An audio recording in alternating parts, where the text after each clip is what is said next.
High, good evening everyone. এলএম বিহঙ্গ পরিবারে আপনাদের সবাইকে স্বাগত জানাই। কেমন আছেন আপনারা সবাই? আজকে চলে এলাম আমি আরেকটা নতুন ভিডিও নিয়ে। আর আগের ভিডিওটা আপনারা অনেক অনেক পছন্দ করেছেন। আশা করি আজকের ভিডিওটাও আপনাদের অনেক অনেক পছন্দ হবে। এখন প্রায় সন্ধ্যা হতে চললো। এখন আমরা আরেকটা জায়গায় যাচ্ছি। আগের ভিডিওটাতে তো আপনারা দেখেছেন যে আমরা তারাপীঠের মন্দির দর্শন করেছি এবং কিছুটা হলেও মায়ের মুখ দেখতে পেয়েছি।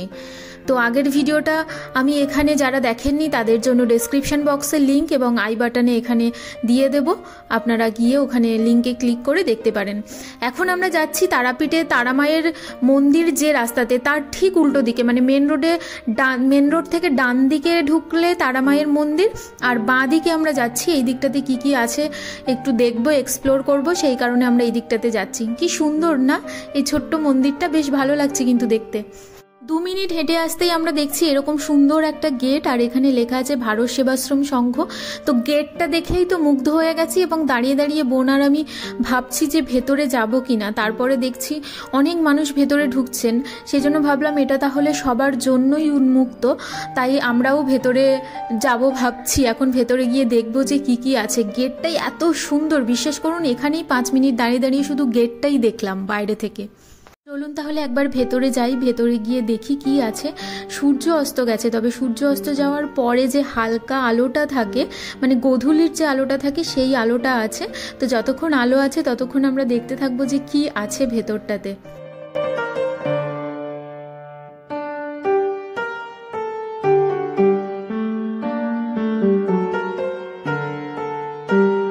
গেটটাতেই দেখছি খুব সুন্দর সুন্দর কাজ করা এবং দুদিকেই অনেকের মূর্তি আছে এবং ভেতরটা খুব সুন্দর হাতের কাজ করা।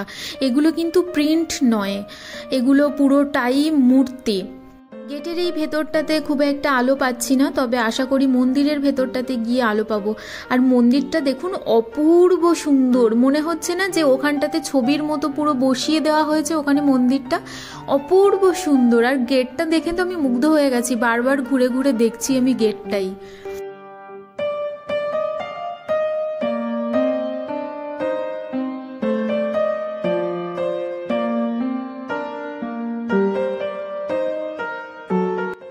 আমরা জানতাম না যে এই দিকটাতে এত সুন্দর একটা মন্দির আছে। আমরা হাঁটতে হাঁটতে এসে হঠাৎ আবিষ্কার করলাম যে এত সুন্দর একটা মন্দির এবং সবাই এখানে দেখছি আসছে, তাই আমরাও ঢুকে পড়লাম, কেউ আটকালোও না দেখলাম। অপূর্ব সুন্দর লাগছে মন্দিরটা, আর গোধূলির আলো, এই আলোতে অপূর্ব সুন্দর লাগছে মন্দিরটা।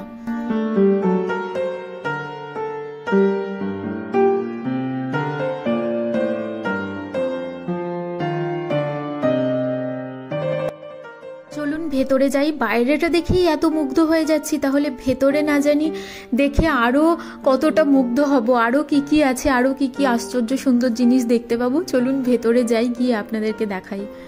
এটাই মূল মন্দিরে ওঠার সিঁড়ি। এখান থেকে উঠেই ডান দিকে কুরুক্ষেত্রের যুদ্ধে অর্জুনের যে রথ ছিল, অর্জুন এবং শ্রীকৃষ্ণ রথের উপর বসে আছেন, সেই মূর্তিটা এখানে বানানো। দেখুন এই যে কি সুন্দর করে যে জিনিসগুলো বানানো, যিনি মানে তৈরি করেছেন এইগুলো, কারুকার্যগুলো, সূক্ষ্ম সূক্ষ্ম কারুকার্যগুলো করেছেন, মানে তাকে শতকোটি প্রণাম। আমি তো যাই দেখছি সেটাই হাঁ করে দেখতেই থাকছি, মুগ্ধ হয়ে যাচ্ছি। আর উপরেও এই যে দেখুন, এটাও কাজ করা, ওটাও কিন্তু আঁকা নয়, মানে পেইন্টিং নয়, পুরোটাই সম্ভবত সিমেন্ট দিয়ে এই কাজগুলো করা। ছুঁয়ে দেখা যেহেতু বারণ, সেহেতু আমি হাত দিয়ে দেখতে পাচ্ছি না।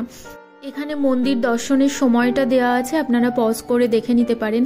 এই দিকে দেখুন কি সুন্দর এইটা বানিয়েছেন, পাথর দিয়ে পাহাড়ের মতো করা আছে। সম্ভবত আমার যেটা দেখে মনে হলো যে কৈলাস পর্বতটা ওখানে বানানো হয়েছে। চলুন নিচে যাব, মানে বেসমেন্টে পুরো হল ঘর মতো একটা করা আছে, আর সেখানে অসাধারণ সব জিনিস আছে। চলুন আপনাদেরকে দেখাই। এখানে লেখা আছে নিচে ঠাকুর দর্শন করুন। চলুন নিচে যাই, গিয়ে দেখি।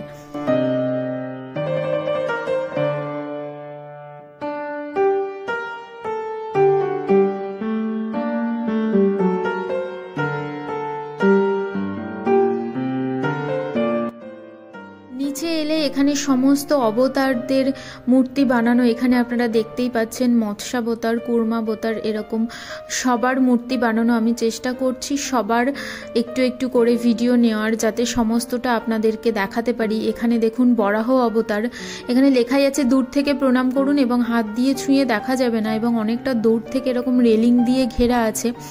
এখানে নরসিংহ অবতার, সুতরাং ছুঁয়ে দেখার কোনো প্রশ্নই ওঠে না। আর জিনিসটা তো এত সুন্দর, দূর থেকেই ভালো লাগছে, ছুঁয়ে না দেখাই ভালো।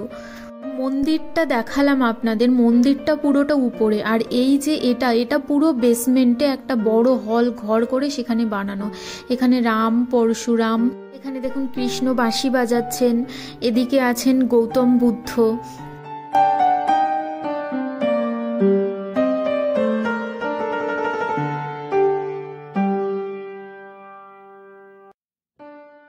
যার যার মূর্তি বানানো, মূর্তির নিচে কিন্তু সমস্তটা লিখে দেওয়া আছে, সুতরাং আপনারা যদি একটু ভালো করে দেখতে চান তাহলে ভিডিওটা পজ করে এখানে দেখতে পারেন, অথবা যদি আরও ভালো করে দেখতে চান তাহলে আমার ফেসবুক পেজে আপনারা ফলো করতে পারেন। পেজে আমি এই ছবিগুলো দিয়ে দেব, আর পেজের লিঙ্কটা আমি ভিডিও ডেসক্রিপশান বক্সে দিয়ে দেব, সুতরাং ওই লিঙ্কে গিয়ে আপনারা পেজটাকে ফলো করে নিতে পারেন এবং ছবিগুলো আরও সুন্দর করে আরও ভালোভাবে দেখতে পারেন। এখানে অর্জুনের বিশ্বরূপ দর্শন, কি অপূর্ব সুন্দর যে বানিয়েছেন। এখানে দেখুন সমুদ্র মন্থন হচ্ছে, ডান দিকে যাদের দেখছেন তারা দেবতাগণ এবং বাম দিকে যাদের দেখছেন তারা অসুর, এবং মাঝে মা লক্ষ্মী উঠে এসেছেন, সেই মূর্তিটা এখানে বানানো আছে। কি অপূর্ব সুন্দর যে লাগছে।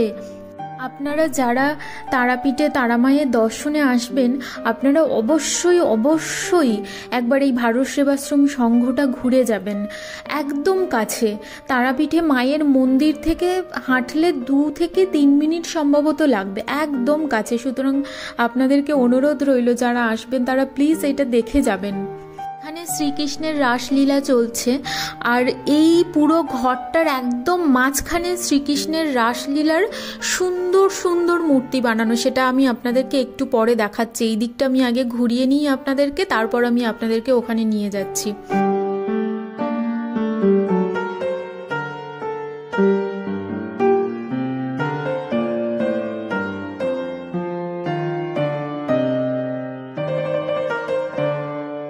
আমরা ছোট থেকে শ্রীকৃষ্ণের যে সমস্ত গল্প শুনেছি সেগুলোই দেখুন এখানে মূর্তি রূপে দেখতে পাচ্ছি। শ্রীকৃষ্ণের ননী চুরি, পুতনা বধ, কালীয় নাগ দমন, বকাসুর বধ, এই গল্পগুলো তো আমরা ছোটবেলায় আমি তো আমার ঠাকুমার মুখ থেকে শুনেছি, বা আপনারা হয়তো আপনাদের দিদার মুখ থেকে শুনেছেন, বাড়িতে বয়োজ্যেষ্ঠ যারা আছেন তাদের মুখ থেকে শুনেছেন। সেই মূর্তিগুলোই এখানে দেখছি। আমি চেষ্টা করছি খুব আস্তে আস্তে দেখানোর, যাতে আপনারা সমস্তটা পড়তে পারেন এবং খুব ভালোভাবে দেখতে পারেন। সেই কারণে হয়তো ভিডিওটা একটু লম্বা হয়ে যাচ্ছে। চলুন এবার না আপনাদেরকে সেই ঘরের মাঝখানটা দেখাবো। বললাম যেখানে শ্রীকৃষ্ণের রাসলীলার মূর্তিগুলো বানানো আছে, চলুন ওদিকটাতে যাব। ওই যে দেখছেন, ওই যে মাঝখানটা, একদম পুরো রুমের মাঝখানটাতে এখানে সম্ভবত ঝুলন হয়। এই যে দেখুন কি সুন্দর শ্রীকৃষ্ণের রাসলীলা এখানে তৈরি করা আছে, পুরো মূর্তি বানানো। মাঝে কৃষ্ণ এবং রাধা দাঁড়িয়ে আছেন, চারপাশে সব সখীরা দাঁড়িয়ে আছেন। কি অপূর্ব সুন্দর দৃশ্য না? মূর্তিগুলো এত সুন্দর করে বানানো আর এত জীবন্ত যে দেখে মনে হবে পুরো চোখের সামনেই সব কিছু ঘটছে।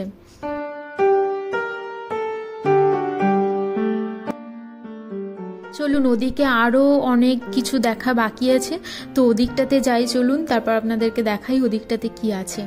ওইদিকে তো শ্রীকৃষ্ণের বিভিন্ন লীলা এসবই ছিল। এই দিকে দেখছি মায়েদের, মানে মা কালী বা তারা মা বা শ্রী দুর্গার সমস্ত মূর্তি এই দিকটাতে রাখা আছে।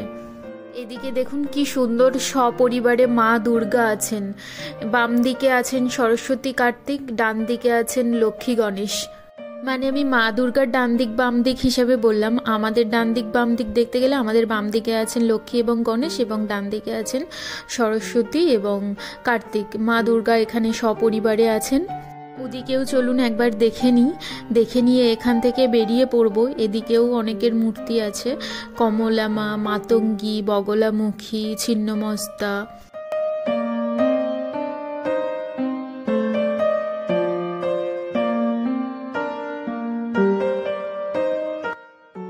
অনেকটা অনেকটা সময় এখানে কাটিয়েছি, দেখছেন একদম সন্ধে হয়ে গেছে, সেই জন্য দিয়ে আমরা সব কিছুই দেখেছি।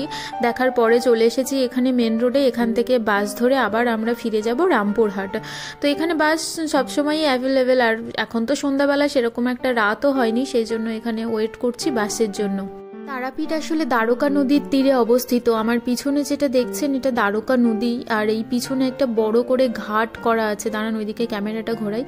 এই যে নদীতে নামার জন্য দেখছি এখানে অনেক বড় করে, এখানে সুন্দর করে ঘাট বানানো আছে। চলুন বাস চলে এসেছে, উঠে পড়ি বাসে। বাসটা একেবারেই পুরোপুরি ফাঁকা, মানে 1-2 আছে, সেভাবে লোকজন দেখছি নেই। আর যেহেতু সন্ধ্যা হয়ে গেল, বামাখ্যাপার যে বাড়ি আরও যা সমস্ত দেখার জিনিস আছে সেগুলো আজ আর দেখাতে পারলাম না, মানে এবারে হয়তো আর হবে না, পরে কখনো এলে তখন আপনাদেরকে ঘুরে দেখাবো। আজকের মতো বা এবারের মতো বিদায় তারাপীঠকে। আবার কখনো পরের বারে এলে আরও নতুন জায়গা এক্সপ্লোর করব, সেগুলোও আশা করি আপনাদের সঙ্গে শেয়ার করব।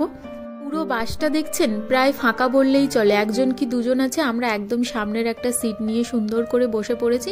এক্ষুনি পৌঁছে যাব, 10-15 মিনিটের মধ্যেই আমরা পৌঁছে যাব। 9 কিলোমিটার বাসে আর কতক্ষণই বা লাগে। আজকের ভিডিওটাও তাহলে আমি এখানেই শেষ করলাম। দেখা হবে আবার নতুন কোনো ভিডিও নিয়ে। ততদিন পর্যন্ত আপনারা সবাই ভালো থাকুন, সুস্থ থাকুন। আর আমার ভিডিওগুলো যদি আপনাদের ভালো লেগে থাকে তাহলে লাইক, কমেন্ট, শেয়ার করার অনুরোধ রইল, সাবস্ক্রাইব করে পাশে থাকার অনুরোধ রইল। আপনারা সাবস্ক্রাইব করলে আমরা আরও মোটিভেট হই। সো সবাই ভালো থাকুন, সুস্থ থাকুন। দেখা হচ্ছে আবার পরের একটা ভিডিও নিয়ে।